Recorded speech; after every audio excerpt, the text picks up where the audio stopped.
Excellent. So, the rapid disappearance of digital games as seen in Japanese feature phones. Hello, my name is Ellen Cooper. I am a board member of Hack Manhattan, a hacker space in New York City, many of whom have come here today, as well as friends of Hack Manhattan. I am also a board member of HitSave, which is a charity nonprofit dedicated to preserving both video games and the media surrounding it, media, promotion media, interviews with developers, things of that sort. I'm here to talk about a problem that I think we are all going to be encountering in a short period of time, which is the problem of the disappearance of digital games. The problem of what happens when you don't have a cartridge or physical form of a game to hold on to. I'm talking about Japanese feature phone games for a few reasons. One of the reasons is that they are currently obsolete now that we have smartphones. And so we can use them as a way of looking at the whole life cycle of what happens from beginning to end in these digital marketplaces, and what we might be able to do during the time these are alive, and what we are able to do even when the marketplaces are gone. So I'm going to start with a very incredible moment of time that perhaps you've seen, perhaps you've not. This is a social media post from the Game Preservation Society. The Game Preservation Society is a game preservation nonprofit in Japan. It's the only one. The post says, "This is not a drill. The venerable Japanese iMode service is finally shutting down in 1 week. This means a large number of mobile games from the 2000s may be lost forever, and we're looking for someone with experience to help extract data from these devices." Oh, this has a lot of specific references to Japanese phone culture. I will explain them. First, what is iMode? iMode is a mobile internet service and a web portal provided by the mobile provider Docomo. Think of Docomo as a service like AT&T, Verizon, or T-Mobile. iMode was a monthly subscription that you could opt into. And by opting into that subscription, you could access a variety of mobile-only websites. These websites had news, they had blogs, they also had downloaded games. Games that were downloaded, that you could download from well-known publishers such as Sega, Square Enix, Capcom, Bandai Namco, Taito, etc. If there was a Japanese game publisher in the 2000s, they probably released phone games that you've never heard of, because these phone games were not released internationally. There was a brief moment in which iMode was attempted to be launched internationally, but it flopped in basically every region. They were just too set up in WAP at that time. So, why should we care about mobile games? You might be thinking. If you had a mobile phone back in these days, maybe it could play Snake, or maybe you'd be playing a bunch of the Gameloft shovelware, like Rainbow Six Vegas Mobile. Would not recommend it. I've played that myself. But actually, in Japan, the phone games were significantly more advanced. I would say that the graphics in these games were more on par with like the GBA, or sort of a time period between the Game Boy Advance and the Game Boy DS. And I'll be showing what this looks like in a bit. Another difference was just the massiveness of the marketplace. The marketplace for games was very much like the marketplace you would find for games on a PC, where you could just go to a website and download a game, whether it's from a small publisher or from a big franchise. The big franchises had credit card transactions that were authorized by Docomo, and the homebrew developers, you could just download it for free. In fact, what made this unique is that phone service providers like Docomo would actually work with the game publishers to make these games, to promote the games, to pre-install the games on phones to get people interested, because they made games that required an online connection. And the longer people were online, the more they would be paying in fees, more profit. So here are some games from this era that are, I think, notable in my mind. I don't know if you've heard of any of them, but I'll go through some of them quickly. Before Crisis, Final Fantasy VII, probably the most remarkable game that came out on phones in 2004. This game is a prequel story. It takes place about 10 years before the events of Final Fantasy VII, where you are part of the Turks. I don't know the story of Final Fantasy VII very well, but you can look this up. There is some game footage and such. This game had some incredible features as part of it. Online play. You could generate materia by taking a photograph, and the majority color in the photograph was the kind of materia that you got. Among other things, these features are crazy. Xenosaga Pied Piper. This is another game that is a prequel to Xenosaga Episode 1 with some exclusive story that never got released outside of Japan. This game never got really released. All that was remaining of it was just some videos, and that's it.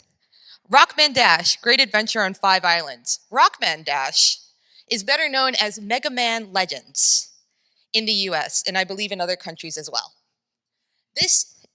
So for those who might not be familiar with Mega Man Legends were 3D Mega Man games that were released on the PlayStation.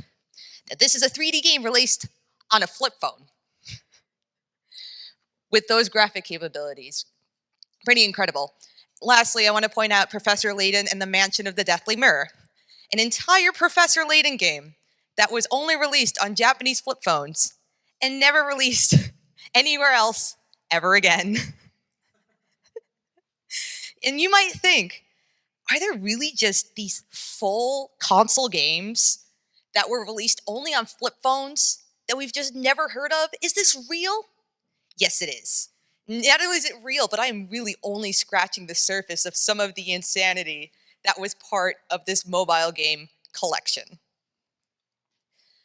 I want to talk about the features of what made this marketplace so precarious, what has led to the problems that I will be going over in just a little while. So, for the games that required you to be connected to the network, they of course stored a lot of information on an external server. What this means is what happens when the server goes away.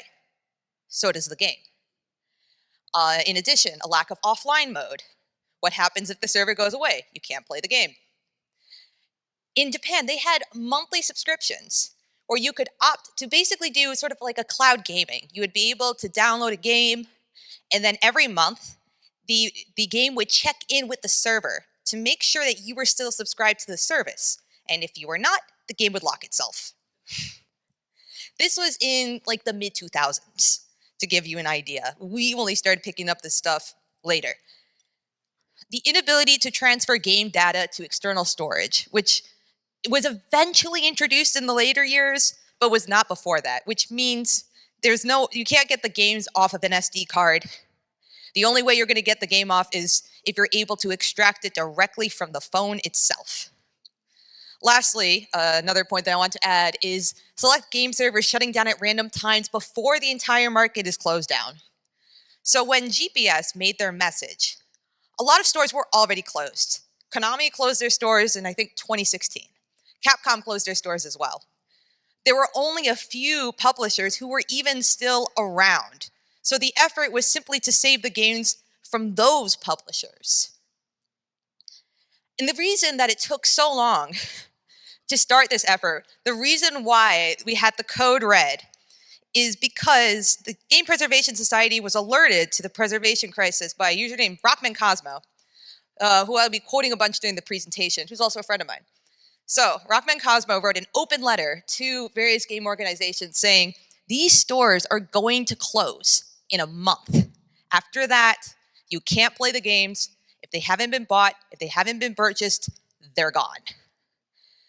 The Game Preservation Society eventually saw this letter with about 2 weeks left to go. And this is a quote of the letter itself, which I think will one day become a historical document. But so, what's happening? November 31st, the final games will have all their servers shut down. Everything that is not downloaded will become lost media as far as we know. So, what's the timeline the Game Preservation Society has? Less than 2 weeks. How many games? Nobody really knows. And how many phones with an iMode subscription? Only a few, because Docomo stopped taking new iMode subscriptions in 2019. So they had to find people who were already subscribed to the service at least 3 years prior to even be able to go onto these marketplaces to purchase the games. So what happened next? A manic downloading spree, day and night, just downloading as many games as possible, but not just downloading them, also running them at least once to make sure that they actually work. Since most of these games were downloaded onto a single phone, and that phone could not hold all the games, the additional games were transferred to SD card, because that was a feature that was introduced. And in the end, there were 857 games downloaded and saved onto a total of 4 SD cards, which is pretty incredible. This includes games from Sega. This includes games from Gmode, a publisher that's not so well known here, but they created a lot of phone games, and they have one well-known franchise we'll go over later. Now, here's the thing. When the Game Preservation Society did this, they took a big gamble. Because at the time, we didn't know if we'd get that data off the SD card. There was no way to do it yet. It had a cryptomeria cipher. It was unlocked with DRM. Additionally, once we were able to crack the cipher, if there was a way to figure it out, if we could get the S-Box, if we could get all those tools, would the game itself actually be there? Or would it be something where it transfers the metadata to an SD card and leaves some of it on the phone and the whole thing's just split apart? This is a multi-$1,000 guess. They raised about $5,000 to $10,000 to purchase all of these games. I also want to talk about the results of the closure in general. Because as I mentioned before, a lot of the publishers shut their stores down earlier than 2021. And what happened when they shut their games down? Most games contain network checks with the original game servers. With these servers gone, these games became unplayable. This was not just for network-reliant games. This was not just for subscription games, but this often happened to just single-purchase games, where they would somehow still need the check anyway. So one day, you have a game. The next day, you can't boot it at all. It's gone. Well, you can't touch it at least. So, because the games could no longer be played, people thought, well, what's the point of holding on to this? The game is gone. I like the game, but there's only so much I can do now. So then in 2019, 2020, 2021, Japanese government comes out and says, hey, we got to make medals for the Olympics. Let's do this in an eco-friendly way. Give in your cell phones, and we'll melt them down for the medals. Thus meaning that there was no hope of recovering that data, because you cannot recover data from a device that no longer exists.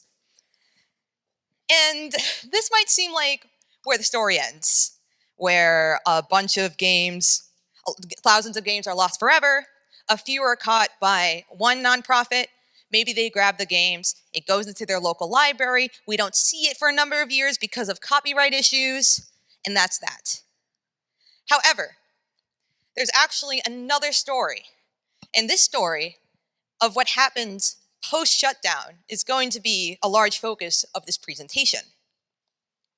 The beginning of the recovery.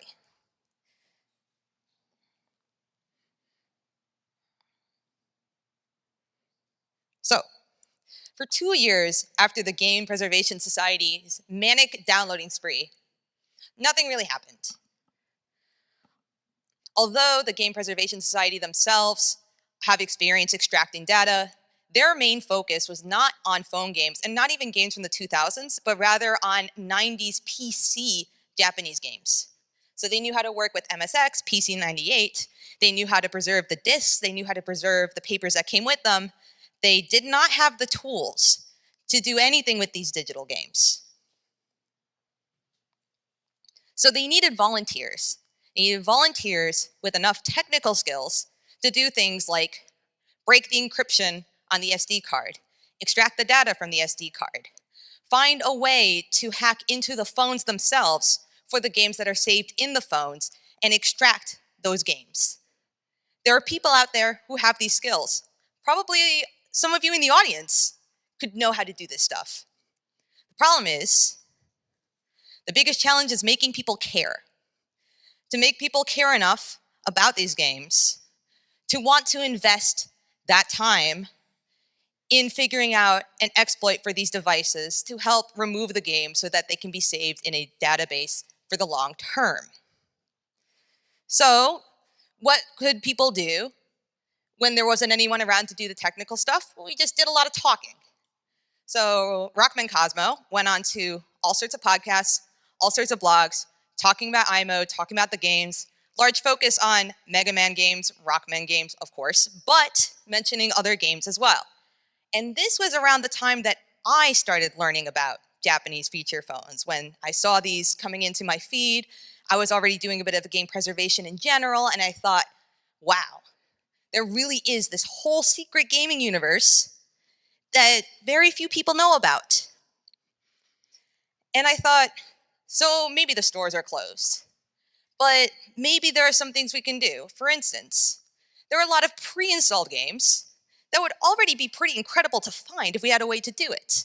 A Pokemon game that was released on feature phones, Monster Hunter, Bomberman, Devil May Cry, Dante X Virgil. Don't Google that. You may regret searching that on the web, as I did. Oh, Crash Bandicoot, Bomberman, Ridge Racer, Final Fantasy VII. This is just the pre-installed games, the ones where if you just get the phone and it's not connected to the server, you can still play it, because they were built to just be the basic games that you could play while you were still setting up the phone. This opened a lot of options. And that's when I started doing more research on Japanese phone games in general. I realized there was very little written about these games. Basically, there were a few franchise-based wikis that would mention a single phone game or two from a franchise, and if you went to that page, it would say, very little is known about this game, and that was it. So, I created a wiki called Keitai Wiki. Keitai being the Japanese word for phone. The focus of this wiki was for pre-Android games, although I should clarify that the word Keitai is a general word for all phones, pre- and post-smartphone. And when I started adding more games to this wiki, I started adding so many pages. There were just so many games to record that I started getting back pains from sitting at the computer so long, templating out hundreds of pages. I discovered more interesting things about the game library. It wasn't just that there were big publishers in there. What was really fascinating about having a digital marketplace is that it gave an opportunity for publishers to publish more risky games because they didn't have to worry about production costs. So you could see some really wild stuff. Amigo Kun's Love Test, Samba de Amigo Love Test app. You upload a picture of you and the person you like, and then they look at the picture and they rate your compatibility. It also has the King's Cup drinking game in there as a supplemental minigame. Or Nakayoshi Chow, a virtual pet chow raising game on your flip phone. Totally lost media right now, but a lot of people want to find it. Maybe we will, we'll see. The game over there is a motion-controlled game where the goal is to slap your father into space. With motion controls. Also notable, Domino's Pizza. If you played that game, you could earn a real coupon to use at Domino's. Could you imagine? We have Space Invaders X Pac-Man, a crossover game that was only available for 2 months, 1 or 2 months. Plus the other version, Pac-Man X Space Invaders, each released on the individual services. So one was released by Taito, one was released by Bandai Namco. You needed both prescriptions in that same 2 months to be able to play those games. This one is a game where you stamp tickets. It's a Densha de Go game. There was a lot of Densha de Go on these phones. This one is a game where you search for ghosts using real photos, a feature that I mentioned earlier with Before Crisis. And over here is a Katamari Damacy spin-off game based off of the mini game at the end of Me and My Katamari, where you play a Katamari in a flat 2D setting with 8-bit style graphics. There were 2 games actually that were released in that style. There are some games with mobile origins that are interesting to look at it from a historical standpoint. Now, I know that there's a lot of mixed things that people say about Kingdom Hearts Coded, which became Recoded. There's also Final Fantasy IV, The After Years, which started out on phones as Final Fantasy IV The After. There are some that you may not know of as well. Have you heard of Kukiyomi? This started as a flip phone game. It's been bouncing around on Steam and things like that. The whole point of the game is to do the most polite thing possible. So when you see a boyfriend or girlfriend showing up, you're supposed to move so that they may sit next to each other. Probably supposed to move to the other side of the pole so that they're not split by the pole, and that's the whole point of the game. The one that surprised me the most was Kingdom Hearts Rhythm Parade, where I thought, wow, that looks a lot like the Final Fantasy Theatrhythm games. And there's a reason for that. Kingdom Hearts Rhythm Parade came out first. It came out with the rhythm game portion and also the art style, which was used in multiple Kingdom Hearts flip phone games. So this game, Kingdom Hearts Rhythm Parade, was essentially the proto version of what became an entire new rhythm gaming series. And not even for the same franchise. Although Kingdom Hearts Rhythm Parade did feature Final Fantasy characters, as you can see in this screenshot. You could play with Final Fantasy characters or Kingdom Hearts characters. This is the kind of interesting historical connections that I, as an archivist, am fascinated by. It's like watching writers reiterate on each other's works and expand upon them. It's an interesting way to follow the path that game development as a whole has taken. And so it's very sad after a while making all these articles and thinking, man, I guess these games are gone. There's nothing I can do. They looked like they were cool, but what can be done? A lot could be done. And it started with me trying to reach out to get more help from people who knew a lot more than I did about technical devices and hacking. I studied literature in college. I can't really code in assembly or C. I don't understand a lot of the technical subjects I'm even talking about, but I'm hoping that I can bring them up and other people do. So in 2023 at the Coney Island Maker Faire, I made a sign that said, please hack my phone. The QR code just takes you to the Discord for Hack Manhattan, in which we were talking about the preservation of Japanese feature phones. Nothing shady, nothing questionable, but I think a lot of people were a little nervous. At least it made a lot of people ask questions. A lot of people became very curious from this provocative sign. Let me go over some of the technical challenges. Again, like I said, I don't have a hugely technical background. I'm going to try to not make errors. There's a good chance that you in the audience will know more about what I'm talking about than I do. But I'm hoping I can give at least a somewhat of an introduction into the kinds of problems you run into trying to preserve games off of Japanese feature phones. So, a lot of these feature phone manufacturers made phones only in Japan. Did you know that Fujitsu made phones? Did you know that Mitsubishi made phones? Did you know that Sharp made phones? Panasonic. Did you know that they also made phones? All these people made phones. You know about these people. But we don't know anything about these people. This is uncharted territory. Looking at the operating systems. These phone systems, some use operating systems more familiar than others. The versions of Linux, a little more familiar. But they were all highly customized and highly proprietary. And of course, being proprietary, that means you're not going to find documentation on this stuff. You have to do a lot of guessing. By the way, anyone here good at Symbian? Anyone? Symbian 3? Hey, all right. Talk to me later. Looking at some of the systems on chips, some of these are familiar. Texas Instruments, Qualcomm. But there were also a number of proprietary CPUs as well. If you try to search for M2, you're probably not going to find anything about NEC. You're going to find way more stuff about Apple. There's hardly any information on these at all. The NAND chips, also hardly any information at all. This is one NAND chip that's used in a phone, the SH10C. I went to Google it. The only results I found was someone that I know asking on a forum, do you know about this NAND chip?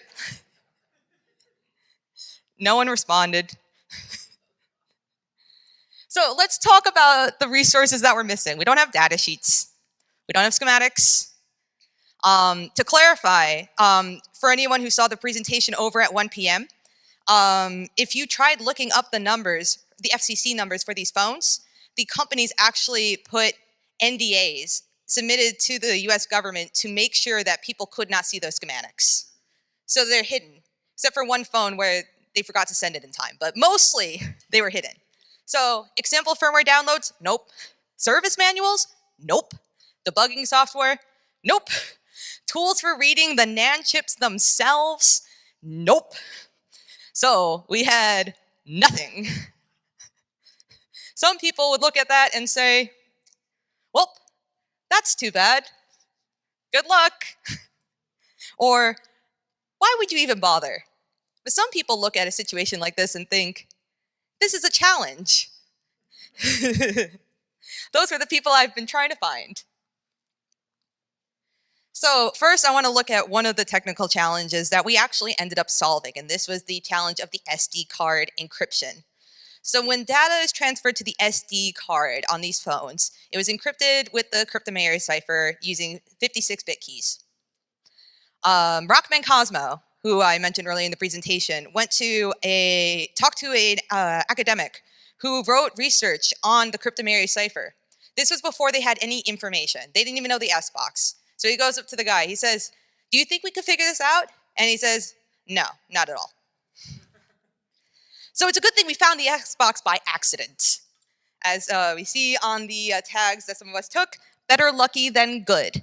The S-box was found on an old Samsung phone where it was used to encrypt live television recordings and was not used for anything else. So we got the S-box. The next thing we had to do was get the device key.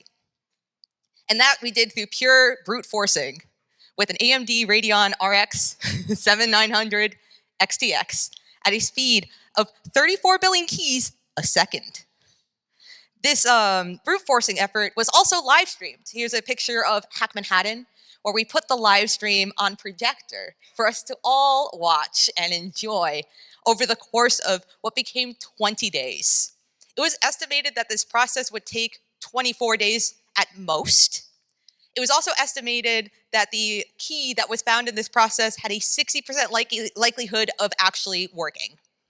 By the time we got to day 20, we weren't sure if it was going to happen. We really weren't. And then it did.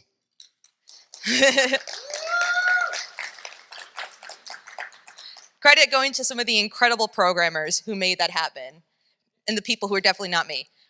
So now we finally obtained the ability to be able to take the data out of other SD cards. Now each SD card still has its own SD card specific keys that need to be brute forced, but that takes like a week. That's no big deal. Not as bad as you don't need a Radeon graphics card putting 34 billion keys a second. Next, I want to talk about the debug cable. At least this is sort of an unofficial name of what we called it. So there were some phones, there was one set of phones by NEC that was also released in Europe. And in Europe, it's a lot easier to find information about these phones. They're not as good at keeping things secret. So we were able to find information about a way to boot the phones into debug mode by bridging just a few pins with some solder. And this is a chart of all the meanings. I'm sorry, it's in Chinese. Uh, the research does exist. This is just a demonstration of it. Generally, what this does is it's just explaining the purpose behind each of these. The main point to focus on is that at pin 8, that's defined by the manufacturer as to what the purpose of that pin does. So we thought, okay, this will work for the NEC phones. And this will work for the Panasonic phones because actually NEC and Panasonic had very similar firmwares. I think they were actually both developed by Panasonic. What we didn't expect is that when we took some of the other Docomo phones and plugged it in, they reacted too. And I theorize this is because Docomo created a system in which you could transfer your data from one phone to the next in store through using a plug. I suspect that Docomo required every manufacturer to include a back door to make this possible, which made it very convenient for users at the time and very convenient for us. It's a good thing we found this out now instead of, a decade ago when people could have done really bad things with that information. So, how did we get the firmware? A lot of those NAND chips we didn't know, but there were some phones that were released very later on. In like 2014, these phones were essentially meant for an audience of the elderly. People who are used to using flip phones, didn't want to move on to smartphones, didn't want to lose the ability to press buttons, didn't want to deal with a whole new OS. So we got some granny phones, right? And because they had the eMMC, you could use them with something like an XGSU. And that gave us example firmware. And from there, it was possible to work backwards. And then came the exploits that were able to follow the firmware and work through USB. I don't know how clear this image is, but if you want to look up information on this, all of this is open source. The project is called KT Dumper, KT being short for KTI. And this is probably the first exploit that we had, the one that only worked for the NEC phones, the one before we realized that all the phones reacted to the cable. The thing is, they kept having to come up with more of them because, of course, every manufacturer made their phones a little bit differently. Every manufacturer had to have their own approach to getting inside. There were some similarities. And it wasn't actually just any manufacturer, but there was also a lot of variety within the same manufacturer. There was times when they suddenly leaped to a new firmware version. There were times when they leaped and used different types of NAND. Some of them went from NAND, they went to use one NAND, they used Flex One NAND, very specific technologies. They used MDOC, and sometimes they just switched them around from one model to the next, so even the chronological order wouldn't really make sense. And what's really incredible about this is we were talking in the presentation over at 1 o'clock, people were talking about the exploits for PS3, Xbox 360. When people are looking at a game console like that, there are a lot of people who are interested. There are lots of people who are looking for exploits. How many people were looking for the exploits here? Maybe 2 or 3. There were a couple more of us cheering them on saying, yeah, you go, because we couldn't do it. Then some more surprising things happened. We started getting lots of junk phones. This was the most efficient way to add more compatibility to KT Dumper, rather than trying to obtain phones one at a time. But the thing about junk phones is that sometimes the previous owner didn't wipe all the data, which means sometimes you can find downloaded games on there. There's the other stuff, but we ignore that. That's not what we care about. And some of that stuff you don't want to see at all. But there were some really great surprises. Of course, a lot of these phones were initialized. People took their data, things like that, password lock, etc. But sometimes you win the jackpot. We managed to find all 6 chapters of Professor Layton in the Mansion of the Deathly Mirror on a phone that could not even fully show its screen. I don't know if this phone was actually in a house fire. I don't think it was. It was a comment that somebody made at some point, like, oh man, looks like it might have been a house fire. Maybe it was like some moisture damage. And then the articles just ran with it. I particularly like how this one put the ashes on top of the photo as a filter for how the game was risen from the ashes, literally. This phone had a lot of other games too. It was incredible. Sometimes you do hit the jackpot. There are other ways that we find games. A lot of times, sometimes, we're actually able to talk to people in Japan. It doesn't happen often. It's difficult to do, but it does happen. So I'm going to take a look at some of the games that we found in some of those ways. Mainly, I want to talk about, before Crisis, Final Fantasy VII. Now, there was one member of our community who went by the name Naya Shinoda. That's not his real name, but we're going to call him that. He was very, very set on finding Before Crisis and making it a playable game. And in his quest to do this, he managed to find someone in Japan who had the downloaded files on his phone. And after a careful, I think, year and a half or so of building friendship and trust, he managed to convince this person in Japan to mail the phone over so we could get the data out, which is incredible. This is thought to be a completely lost game. Nobody would ever see it ever again. But there's a big but. The big but is that this game was completely network reliant. What we really had were pieces of a game, not a totally functional game in and of itself. We had some levels here. We had some character files there. The game wouldn't even boot without having the ability to connect to the server. If you took away the connection to the server, it still wouldn't work because the server connection was just so fundamental to it that you just couldn't make the game work. So that meant we just had to create the entire server, you know? Just And given the series Final Fantasy VII, it's a very popular series, we thought, okay, maybe if we reach out on social media, someone will come over and help us. And so that's what we did. That's what Karakman Cosmo did. We made a whole post explaining, hey, we found these games. We also found all the Kingdom Hearts games, which also need a server. Can anyone help us out? We don't quite know what we need, but we know that the game does not work right now. So, began the reverse engineering progress. First was simply getting the game to load at all. The game no longer refuses to load the stage data now. It just crashes for some reason, so we will figure it out. Then, gathering all 38 files in the stage file to reconstruct it from scratch. There were tools that were developed specifically for rebuilding Before Crisis. There were tools for managing. It actually came as a collection of multiple apps that would bounce from one to the other. So you have the main game. There was one app where you could go to the Golden Saucer and do mini games. It was incredible. It got character select to load. Just need to know what data's in there. The phone itself only had one character saved. So the only hope we had of finding other characters was by finding them in a lot of junk phones or just guessing. We're still kind of figuring that part out. One of the things we were able to do is there was one phone that ran on Brew, not J2ME, it ran on Brew, that had a trial of the game, and the code was hand converted into J2ME.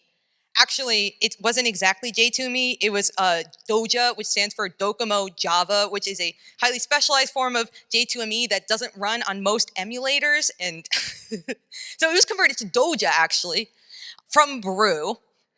And we were able to get more data that way. Then we were actually able to get the camera effect to work on a PC emulator, which was not necessarily a given. And then we were able to record actual gameplay footage, perhaps the first to be recorded since the servers shut down. This was enough to have people writing articles about it. And these are articles that you can look up yourself to find out more of the details. But yes, basically, the quest to save Before Crisis, it isn't merely just finding the game. In a way, it's building the game. Did my video not show up? Where'd it go? Oh, there it is. Excellent. So I'll show just a few parts so you can see how it looks. Wonder if there's sound. We'll see.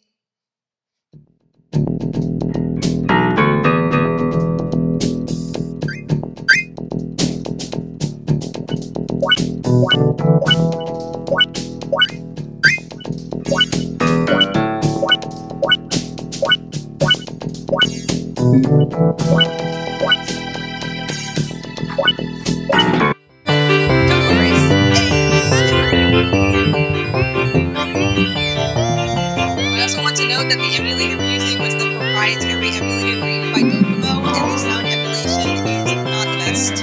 So if some instruments sound funny, that's not how it actually sounds on the chorus. Such as the smashing piano, that's meant to be more explosive noises, and I don't know why they did it like that, but they didn't.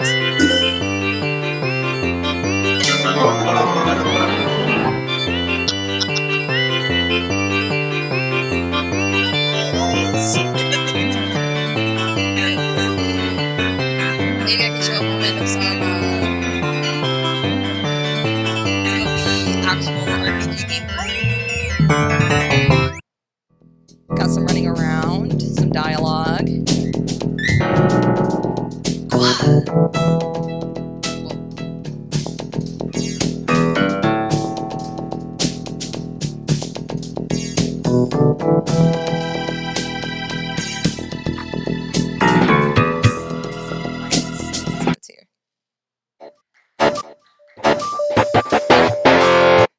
Got to the very end. There we go.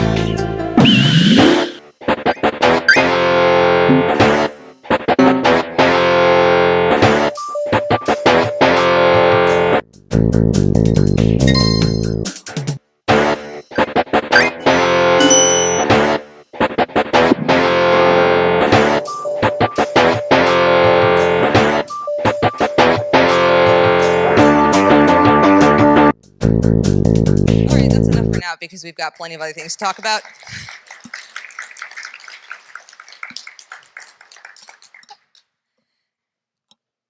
Alright, another thing I want to talk about is how we actually have helped multiple people in Japan play the games that they already bought.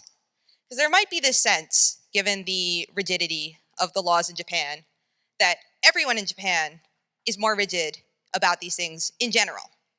But often that's not true. What happened for a lot of people in Japan is one day their games just didn't work anymore, and they were disappointed. So one of these people, who was a particular fan of the Dragon Slayer series, reached out to us, reached out to Keitai Wiki, the community that I ended up creating around game preservation, asking us for help preserving Dragon Slayer 4. And we were able to do it. And this is a quote that he actually sent me in a private message. "I am now experiencing happiness beyond my wildest dreams. I was able to get my hands on Dragon Slayer 4, which I thought I would never be able to play again since 2008. The work that we do, it means a lot to people. And I'm very happy that we're able to help people, especially when we're able to help people in Japan, so that it's not just us looking at the games and looking at the outside, but us trying to have a conversation and a meaningful relationship. I'm going to talk about some more games because I got a little bit of extra time. So, we actually did manage to find Space Invaders X Pac-Man, the game that was only around for like a month or two. But this one's a little crazier. This game was around for one day. December 30th, 2007, the special version of Dodonpachi Dai Ujo DX Recover was released and then subsequently taken down. This might be the rarest game that we have ever found. And this was someone who we talked to in Japan who managed to save the game on their phone. It wasn't a lucky junk find. But still, one day, talking about the exclusivity of these games. Kingsfield Mobile. That was a fun one. Everybody's making the same joke. It is a 3D Kingsfield Mobile game. Runs pretty slowly, but still do some cool stuff with it. Over here is a PlayStation version, and then over there is the phone version, which honestly looks kind of on par, gotta say. We have Katamari Damacy Mobile, which used motion controls. Basically, it didn't have a gyroscope on the inside. It used the camera, the built-in camera on the phone, to detect the vibrations so that it could identify when the phone was tilting. Was this the best technology? No. But this was before the iPod Touch. This was early. So it's pretty impressive.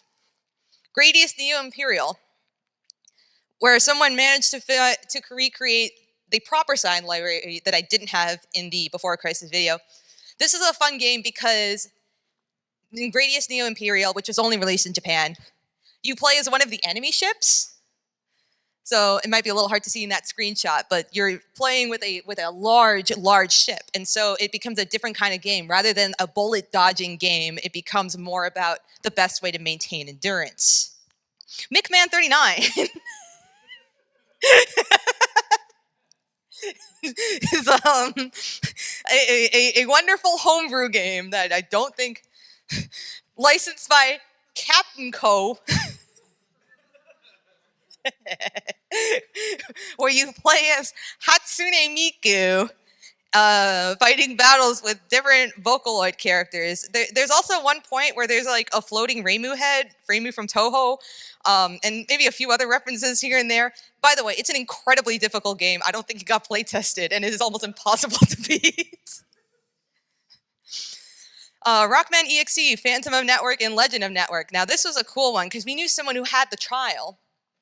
We removed the trial lock, right? We removed the network check, and then we played through the second world, the second level, and then the third level. And we're like, wait, is this just a whole game? Did they just put the pay lock, but actually put the entire game in the file? And yes, that is exactly what happened. Ni no Kuni, Hotroid Stories.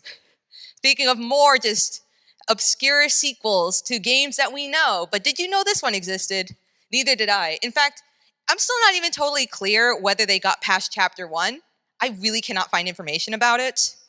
I think I found a tweet of someone complaining that it was too expensive. Also, this game was released in 2010, which was probably not the best timing for a feature phone game. Puyo Puyo Habanero. Spicy version of Puyo Puyo. But what was incredibly spicy is when the same day Sega tweeted back to that post with this post, "Would you accept the call?"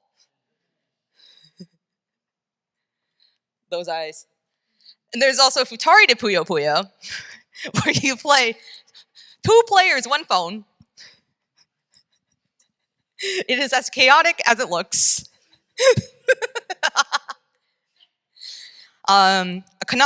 No, this isn't Konami. This is a Capcom game that's an RPG, and it's actually sort of in a Paper Mario kind of style. There are people working on a translation of this game just because it seems so fascinating, and the translation team has been just working on making these games more accessible. It's incredible. Some other fun features. Chariden. This is a virtual avatar that you could use on a video call with people in 2004. And you could use different fun characters like Sonic, or you could be Cloud going on a phone call, or Hello Kitty, just whoever you wanted. And then they would have different animations that were synced up with different buttons. So you could actually get into the call. A friend could tell you something, and you could make Sonic go like, oh. Then there was also the Machichara, which were a kind of digital assistant, sort of based on like Siri-like level of personal assistant technology, but they also got to be with fun characters such as Goku, letting you know that you have an incoming email. Klonoa Door to Phantomile, the whole PS1 game released on a flip phone. I don't quite know how they did that one, but they did. Ulala's Channel Day. This is a little bit like the Nakayoshi Chow app. It's sort of a standby app, but when it was connected to the network, I believe certain versions of this app would be able to even like tell you the news. So you could really interact. There were various games, mini games connected, et cetera, et cetera. So that's just a little look at some of the stuff, not the stuff that's theoretical. Those are the things that we have found and preserved, and they exist and they're backed up. And now, showing all of that we've shown before, I want to talk about some lessons that I've learned in the digital media recovery process, things that you could implement in your own life if you're interested in preserving media you currently possess right now in the future. Number 1, hold on to your devices. Don't melt them into gold medals for the Olympics. We can't recover gains from a gold medal. Keep them in decent condition. Don't have to be obsessive about this, but just make sure if it's got like a port to plug in USB, don't smash it. I found some of those. Basically end up having to chip up those phones because You can't even plug it in. Sometimes they're just really dirty. You have to cycle through, do a lot of cleaning with isopropyl alcohol, get it to work. Hold on to your devices, keep them decently clean. Number 2, just because you can't access it doesn't mean it's not there. As I mentioned in the case of Rockman EXE.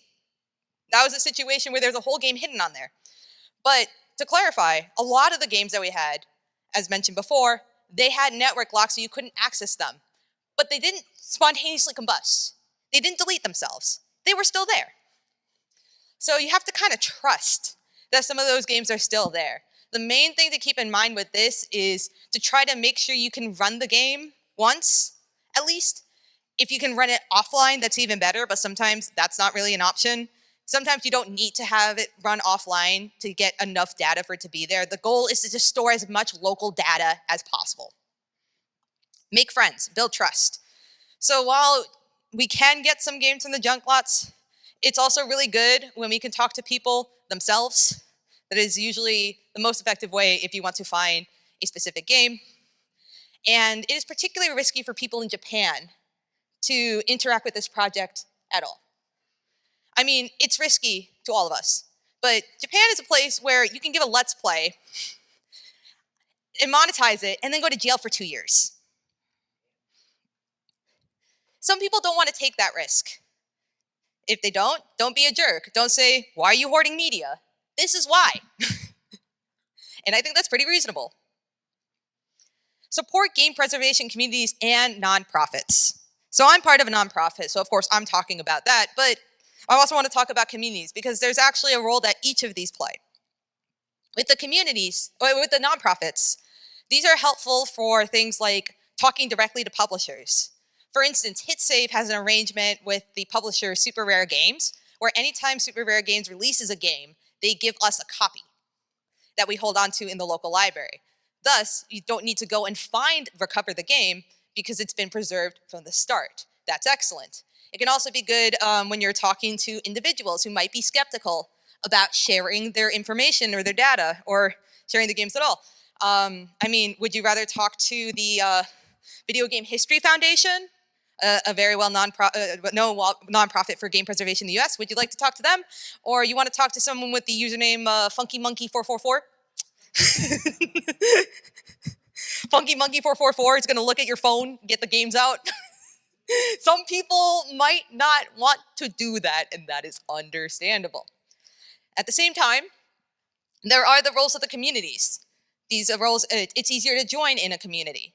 You're not restricted necessarily by the same rules, as long as people don't find out about it.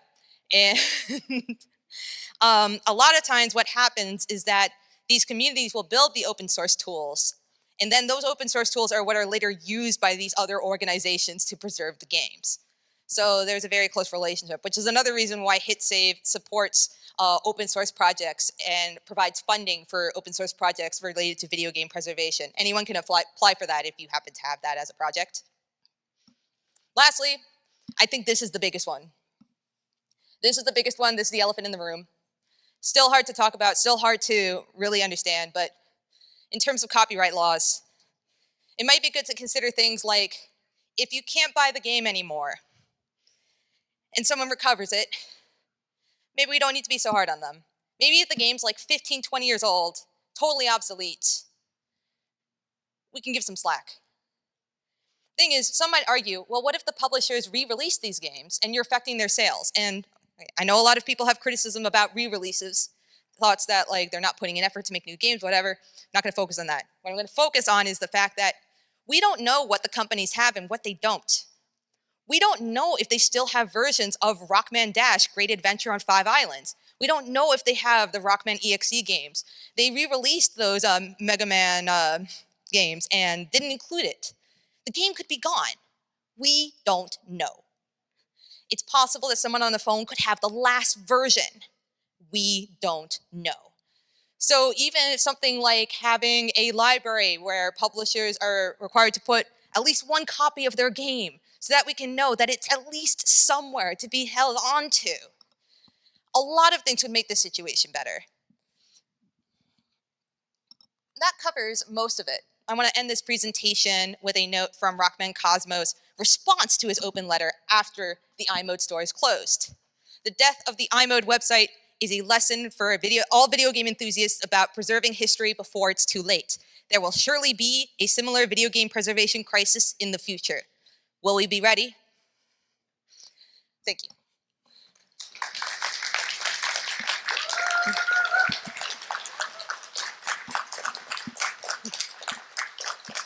So if you want to find out more about these projects, these are the websites: Keitai Wiki for game info, Keitai Archive for more game info, Keitai World is where you can come in and chat with us and be our friends. Thank you.